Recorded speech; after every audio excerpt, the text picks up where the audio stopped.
Last video, I talked about how God did not create evil nor is he responsible. I defended the position that God did not even create the potential for evil. In this video, I will talk about how humans going against the intended design is the reason for natural evil. First, let's start with what kind of lifestyle humans were supposed to have by design. Humans were not designed to live an immobile lifestyle in dense populations. How can I prove that? I will prove it by using biological anthropology.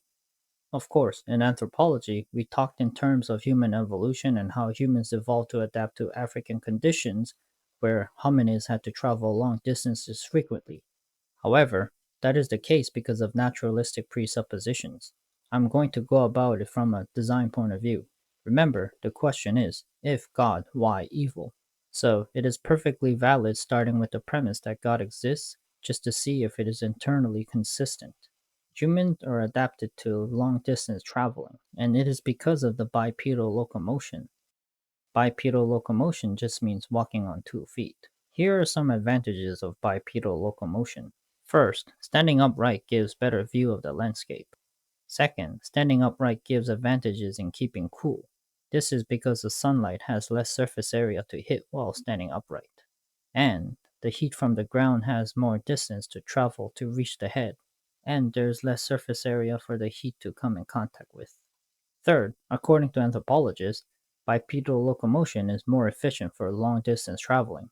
And lastly, bipedal locomotion frees up the hands. This is incredibly important because we can carry things and use tools while on the move. There are other biological features of humans that make them good long distance travelers, like the ability to sweat and store fat. So, it is safe to conclude that humans were intended to have nomadic lifestyles because humans were designed for efficient long distance traveling. This matters to our discussion because if people lived a highly mobile lifestyle, then what we call natural disasters would not be disasters at all. Instead, there would be natural phenomena that can be dangerous but not disastrous. If people were traveling without the concept of borders or properties, people wouldn't have to live in dangerous areas. For example, earthquakes is only dangerous because people built permanent structures. If people didn't make cities, there would be no high buildings to fall on people as they collapse. Also, people can avoid earthquake prone areas. How about tropical storms like typhoons and hurricanes? Again, people can avoid places where they are dangerous and do a lot of damage. Tsunamis? People would not be living in coastal regions anyways, since there would be no need to fish in the sea. People only fish in the sea because they need to sell them. With people that travel without settling down to create towns or cities, they would just need to fish to eat for the day for them and their families. That is perfectly doable on rivers. In fact, that is what hunters and gatherers do. What about volcanic eruptions? Again, people can just avoid living near active volcanoes. And lastly, droughts would not be a problem as well, since people wouldn't be forced to stay where they were, nor be restricted from going to better places to find food and water. Maybe now the question is, why would these natural phenomena even exist? Well, they're very helpful and vital to ecosystems. Tropical storms bring resources from the sea to inland and bring rain to places that need rain. Seismic activities create islands and hills and even mountains. In addition, volcanic eruptions bring up materials from under the earth.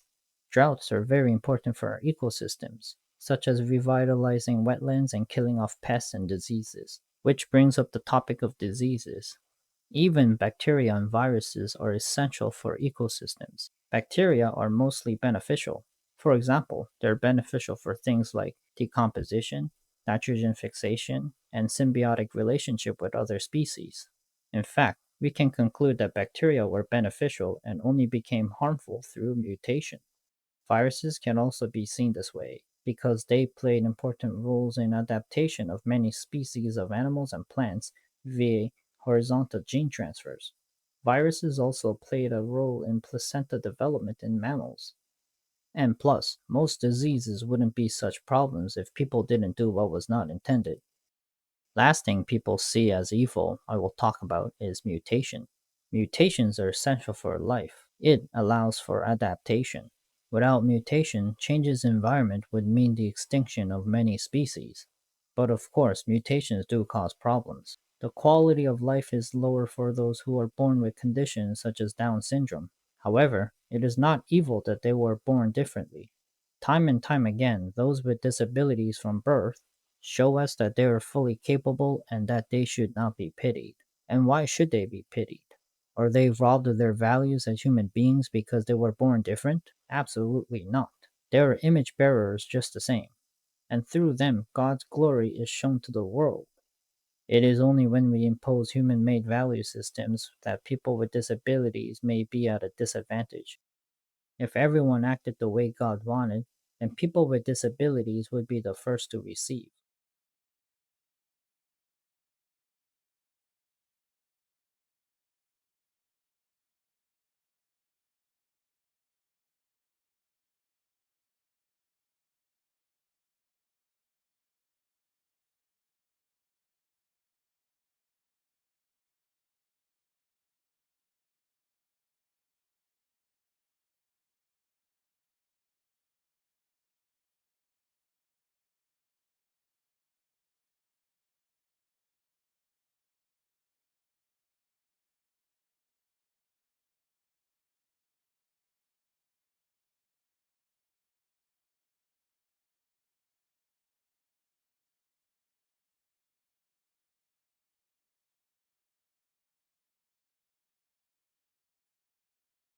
I hope this video was somewhat helpful to you.